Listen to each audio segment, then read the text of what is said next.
It's one of the things between the newer generation and the old, and some of us in the older generation. It took us a while in the older to realize that mobilizing was not organizing, right? Now, it was harder for you, for the younger generation, because you had social media. You can get 2,000 people on a march, but that wasn't organizing.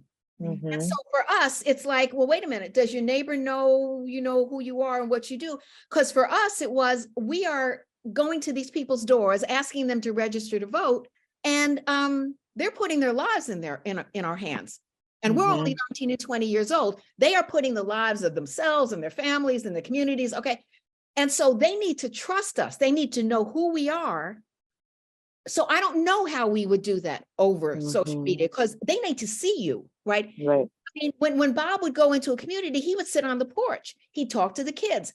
And that would go on for 2 or 3 weeks before he even mentioned, well, we're doing this voter registration campaign, because they needed to know who he was.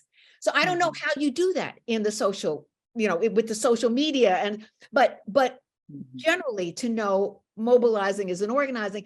But the other thing I would mention is, and this is somebody who, I get pissed. I remember, the other part, and I would just mention this long struggle thing. When we went into the communities, a lot of those folks had been working for 30, 40 years before we got there, right? So Mrs. Boynton in Alabama in the 1940s, she's doing this voter registration thing.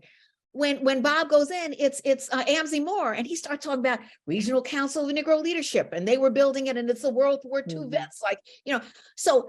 But the first time I understood that was with E.D. Nixon, when I'm interviewing him for Eyes on the Prize, and he says, well, when we started building the, Montgomery bus boycott stuff, he said, at first I was doing this for the young people who would come behind me. And then I realized, well, shoot, I want to see some of this stuff myself, he says, but it is always in their minds, is always a sense that they may never see the change that they're working for. And that was like a big revelation to me. And I didn't actually get that as Nick. I got that with E.D. Nixon, who becomes something else. But anyway, at least, I get this thing from him saying, I didn't even know whether I'd see it. But the whole point being, if you don't do anything, then nothing changes. So then where does that leave you? Right.